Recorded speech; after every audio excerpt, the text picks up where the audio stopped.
First of all, the EPAC TV News welcome. Directorate of Information and the Public Relations DIPR na sinduna Siroi Lily Festival coverage tawruna pa paumishingna bus ama sinduna ukhul chatpagi lambida yengang pokpi kaithel khar helakpa gwala tabida mathau tawdun leiramba Maha Regiment ki team amana Manipur State Transport thaba bus asi chatpagi ayaba pidaba loinana Manipur State Transport thari maming asi uhantana ba chain sinduna chatna ba hayakpadagi paumishing Imphal da halakhre Lenga ki Makidagi Siroi Festival asigi damakta MST ki bus ahum thorang tawdun thamliba si Manipur State Transport thaba bus amaktari changhandabagi phiyomda leire Athingwa pirakpa matamda paumising Maha Regiment ki kambusing adu awai akhum tawnaki Manipur State Transport thaba adu uhanganu haibadagi blank paper napsinduna chatnaba hotnabada bus adu chatpa yaroi haina athingwa pirakhibani haire Phibam adudagi paumising adu khongni yengang pokpi phawwa halaklaga Tata Magic Tongtun Imphal di Yorkiban. Amaromda, Manipur State Transport Thaba bus chatpi yaro haibagi mingda, Siroi Lily Festival ki pau lobu chatpa pau mishing, gwala tabidagi changhal laktaba yaningdaba phongdoktuna, khudaktagi oiba government ki positive oiba pau phongdabagi khongjang haure. Maralai wasung chayak pitri phawba, pau mishing thabuk lepagi khongjang hauragani haina, amju amadi EGM na haikre. Paumi changhandaba thong yaningdaba phongdoktuna amju amadi EGM gi mifam ama Phamlaba matungda Manipur Press Club tagi Raj Bhavan phawba khong chattuna governor da memorandum amasu pisinki memorandum pisillaba matungda editor Sugil Manipur General Secretary Yumnam Rupachandran hai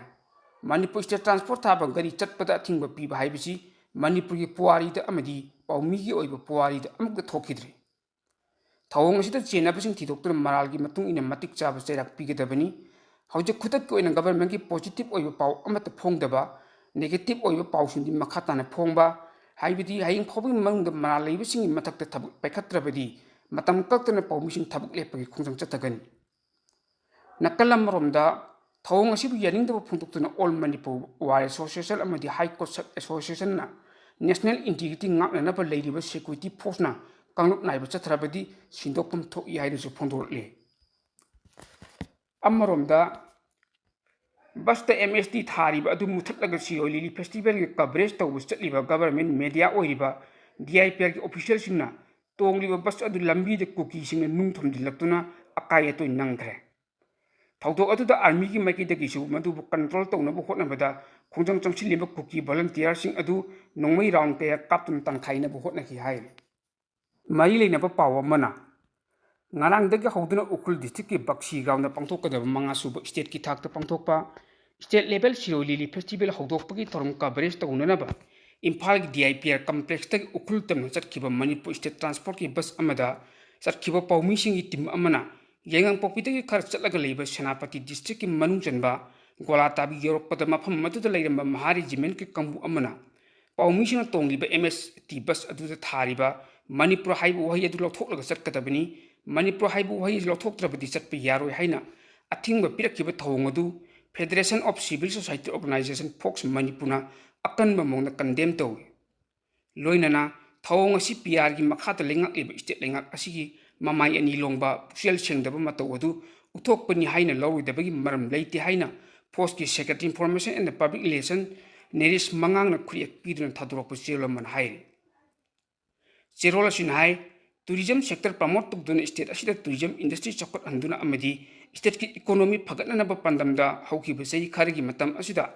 state ki thakta Siroi Lily Festival pangthoktun laklibani sahi amata May June gi matam khakta da satpa state flower amasu oiriba Ukhul district ki Siroi Hill khakta da satpa layesi festival asi khuthang da malengi tourist sing amadi domestic oiba tourist sing gi puning chingsinduna pangthokliban loinana masak thian madana tana festival asi pangthokpagi wandok lehendre haibidi thokhiba thodok adugi paw hek tabaga force acting president BM Yaima Sana Luchingba mihut kangbu amana mafam matuda chatun yangsinki yamna laibak thibadi Manipur State Transport ki haibagi mafam kharada akhanaba maitei puruk khakdada chathok tachin tawbuda athingba piba amadi Manipur haibu wahi asi phawbada maming thatuna isagi iramdamda maning tam chatpi yandaba haibisi Governor na lengak ib state asigi oinadi achauba maithiba amani loinana Manipur miyamgi oinasu yamna laibak thibani hain Fox na lowe Thawong asi Myanmar leibak-tagi hural lanadak lamdam asi changsillakiba tin kuki job fruki myo kharana Manipur apunbagi saktam thuwainanaba sahi anigi mamangdagi chathaliba akanba lan asida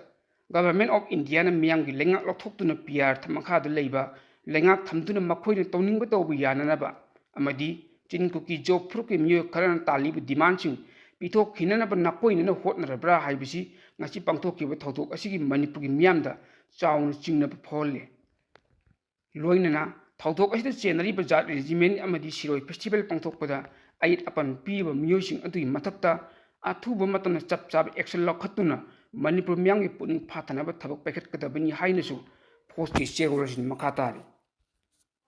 NT National oiba Maha-Regiment ki mathakta inquiry committee famduna athubata thijingadabani haina Republican Party of India RPI athawale Manipur State ki unit ki president Maheshwar Thonawjamna phongdokre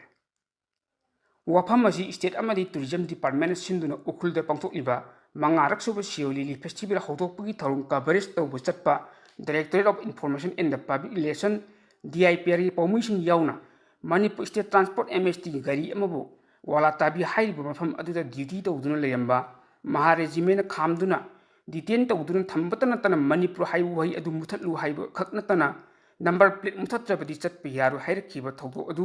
akan mamonda condemn taw mahak hai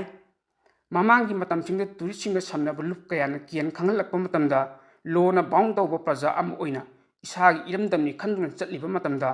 center lenga ki sark am oiba Maha-Regiment thingduna government masamaki garibu thingduna chatrakpa thongasi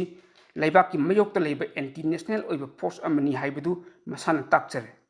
mari leina ba topa pawamana Imphal Ukhulambi Gwalatabi area the Siolili festival Paulo Buchatpa Paumi team amada Indian Army ki Maha-Regiment chatrakiba thawng adu Kokomin akan mamong condemn to Kokome ki chairperson hai laibak thiba thodok adu official government ki program ama chatpa ta thokibani adubu Manipur governor yaun ati official sing maikai dagi mangjawnana ukhul da hojik chatriba Siolili festival asi shanti oina amasung asoi angam yaudana chathok chasing tawbu yagani haibagi thajaba pihiba sing adu makhoigi leiriba security sing aduna ngakna chappa ngamde maram aduna thokiba thodok adugi matangda sarkargi makidagi chapchaba maram adu miyamna khanggadabani mari leinaba officer sing amadi unit sing na hiram masigi matangda thintaba tawduna chapchaba thabak paikhatkadabani haukiba sahi anirongi matam asida central force na state asigi oiba miyamda michang mikhai naibaga loinana chamamnaba role kaya lawduna lakle maram aduna Government of India ki maiki dagi state asida deploy toriba non local security forcing asigi mathakta policy asi review togadabani Maha-Regiment ki kambu amana ukhul Siolili festival ki paulo bu chatpa paumi ki team ama tongba MST ki basta Manipur haina thari adu lawthoktrabadi chatpa yaroi haina athingma pihiba thong adu mathong huktaba thong ni haina BJP Manipur Pradesh ki maiki dagi akanba munda condemn to le Nitai Pachu Tekta Pangtokiba Paugi Mifam Amada, BJP ki General Secretary P. Premananda Maitain Hai. Manipur Tourism Department Sinduna, Hauna Pangtokliba Siolili Festival asi, Lamda Masiki Yam Maru Festival Amani. Festival asi Paulo Busapa Paumisina Tom Gari Ama, Gualatabi the Maha-Regiment Kambu Amana Kamdun Tamlamatung, Gari the Manipur Hain Tariba the Mutatlagatlu, Natrabadi Chatpiaru Hain Ating Pihiba Tongadu. BJP Manipur Pradesh na akan mamona condemn to miyam na paw yo hona na ba mathok pangthok postali ba paw mising da Maha-Regiment sa tahiba thong adu mathong hukta ba thong ni haina lowi tawdok asigi matang da party na tumina leithok loi ngasi hayeng asigi manungda Manipur governor ka unaduna hiram masda mi eng changsin na taksin gani Indian Army sa thral iba thong adu Manipur miyang yana sentiment sokpa thabak amani haina ju BJP ki makai dagi hai Hiram asigi matang da Imphal da nungtigi phongba Kanglaipak ki Maira Pausegi editorial kalam da kari hairi haibdi yengminasi Haukiba kumja 2023 ki May ki tang ahum dagi Manipur tholiba lalasi ngasi phawa Bharat lengak loisinaba hotnadana yamna ningai da leithokpagum tawri lan asina maram oiraka mari lenaba Bharat lengak lamdam asigi law and order miyamgi punchi amadi lanthum ngak senanaba ki thabak paikhatnaba ka mari leinana thajilakleba central security force na masagi mathau ningthina amadi niyam chumna pangthok libra haibisi matangdadi yamna chawna singnaba ma adum leiri haibi yai Manipur da kuki narco terrorist singna landarak tuna Manipur apunbagi saktam thuwainanaba ꯍꯣꯠꯅꯔꯛꯄꯅꯤ ꯍꯥꯏꯕ ꯃꯌꯦꯛ ꯁꯦꯡꯅ ꯈꯪꯂ ꯐꯥꯎꯕꯗ ꯇꯨꯔꯤꯁꯁꯤꯡ ꯑꯗꯨꯒꯤ ꯃꯊꯛꯇ ꯃꯅꯤꯄꯨꯔꯗ ꯊꯥꯖꯤꯜꯂꯛꯈꯤꯕ central security ꯐꯣꯔꯁꯁꯤꯡꯅ ꯃꯤꯆꯪ ꯃꯤꯈꯥꯏ ꯅꯥꯏꯕ ꯊꯧꯑꯣꯡ ꯌꯦꯡꯗꯨꯅ